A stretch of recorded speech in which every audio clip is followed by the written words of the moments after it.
கலைஞர் ஹாஸ்பிட்டலில் தான் பார்த்தாங்க. 7 கீமோ விட்டு ஹாஸ்பிட்டலில் தான் இருந்தேன். என்னோட டாக்டர்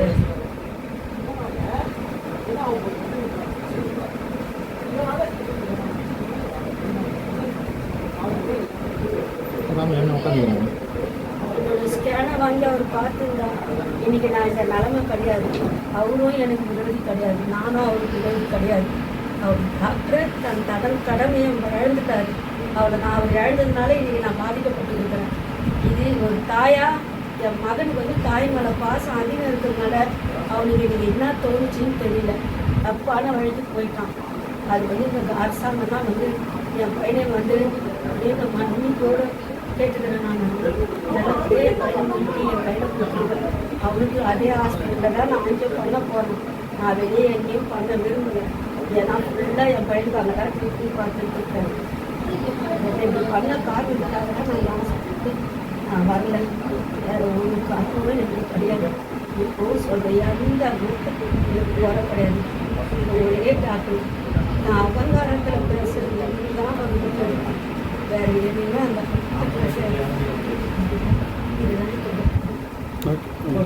எஸ்ஆர்எம் போனேன். 18 நாள் எடுத்துட்டாங்க. எனக்கு கேன்சர்னு சொன்னாங்க. 3 லட்சம் ரூபா பணம் கொடுத்தாங்க. என்கிட்ட பணம் இல்லை. அதுவரையும் வந்தேன். உடனே இன்ஸ்டியூட் அதே அரேஞ்ச் ஃப்ரீயாக பார்த்துட்டு சொன்னேன். ஆக்சுவலி நாங்கள் போய் பார்த்ததுக்கப்புறம் எனக்கு தெரியாமல் பணம் கட்டிட்டேன். அதில் 2023 2ஆம் மாதம் 30ஆம் தேதி ஊசி போட்டு 1ஆம் தேதி வெளியே வந்துட்டேன்.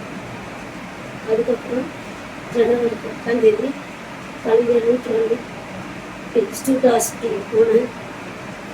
நந்தினின்ற சொன்னாங்க இருக்குக்கா போய் பாருங்கன்னா போய் பார்த்தேன்.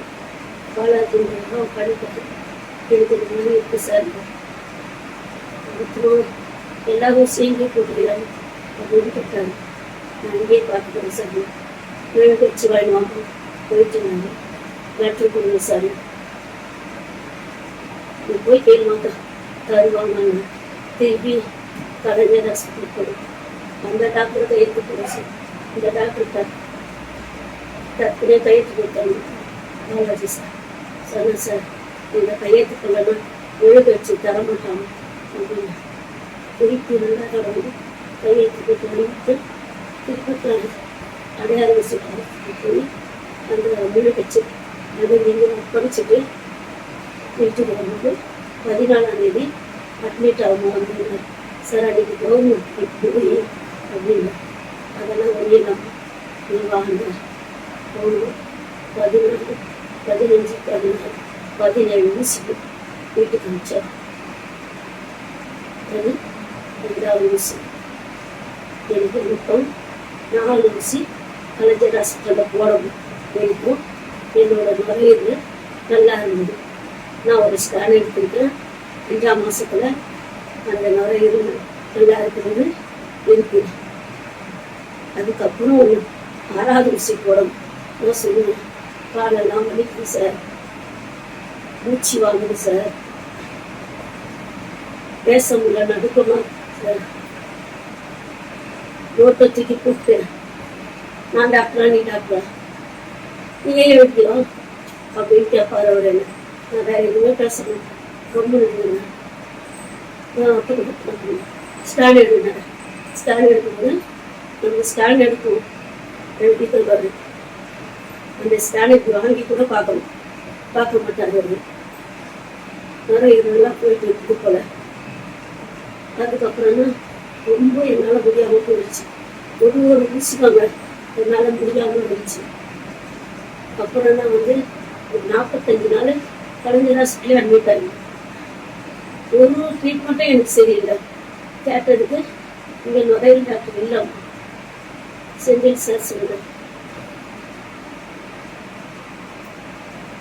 ஓமங்கர் ஹாஸ்பிட்டல்னா ராயப்பட்டானா எழுதி தரமா, நீ ஃபஸ்ட்டு போய் உடம்பு பாருமா, இங்கே நுரையீரல் டாக்டர் இல்லை, நல்லா ஆக்கிட்டு அப்படின்னா எனக்கு பாருவாங்க. சரி சார் பண்ணிட்டேன். அந்த ஓமந்திரா கேட்டு அனுப்பிச்சாங்க. ஓமந்திரா கேட்டு அனுப்பும்போதும் எனக்கு கேன்சர்னு சொல்லி அனுப்பிட்டேன். ஓமாந்திராவில் எனக்கு வச்சு செஞ்ச நெஞ்சாங்க பாருங்க, காலையிலேயே அனுப்பிச்சுக்குவா. 5:30 வரைக்கும் என்ன தொடலை.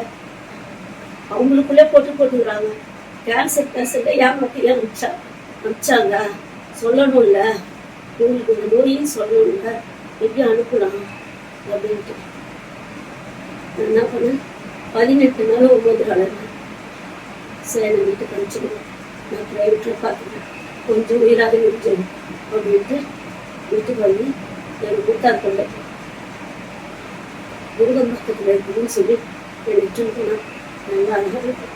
ஆனாலும் சாவரம் 10 நிமிடம் நான் கொஞ்சம் இப்படி அப்படி வேலை செஞ்சா இந்த நிலைமை காலையில் வராயிரம் அவ்வளோதான். நேற்று தான் சாயங்காலம் டிஸ்சார்ஜ் ஆனேன். ஜுரம் எனக்கு ஜுரம் வந்தால் ஒரு ஸ்கேனர் ஸ்டெப்டாக எடுத்தால் தான் எனக்கு உள்ள உறுப்பு என்ன இருக்குதுன்னு அதை வச்சுதான் இப்போ நாளைக்கு தான் ஹாஸ்பிட்டலுக்கு போகணும். இன்னைக்கு எடுத்துகிட்டு வந்துருக்கேன், நாளைக்கு ரிசல்ட்டு. நாளைக்கு போயிருந்தா திருப்பி என்ன உறுப்பு போயிருக்கு எனக்கு தெரியாது. சரி அந்த கையில் வாங்கி போகலாங்க. எல்லாத்தையும் வாங்கி போய்க்கிறாங்க சார். ஜகாத் சேர்த்து தராங்க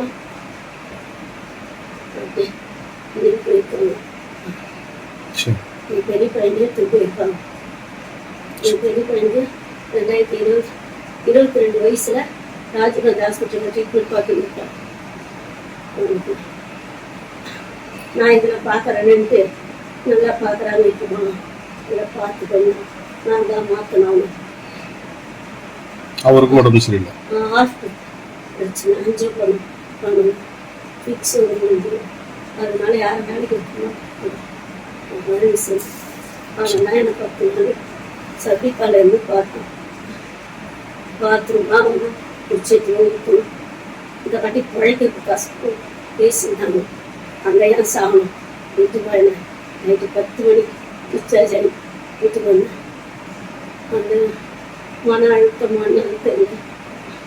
எனக்கு ஒரு எதுவும் பார்த்துருங்க. ஐசியில் 3 நாள் நான் ஒன்று பார்க்கல. அவ்வளோதான். ரொம்ப முடியாமல் போயிடுச்சுன்னு ஐசியில் கூப்பிட்டாங்க. அதுக்குள்ள தான் வந்து பார்க்கணும். அதுக்கு நான் வீட்டுக்கு எப்படி என்னோட சரிம்மா.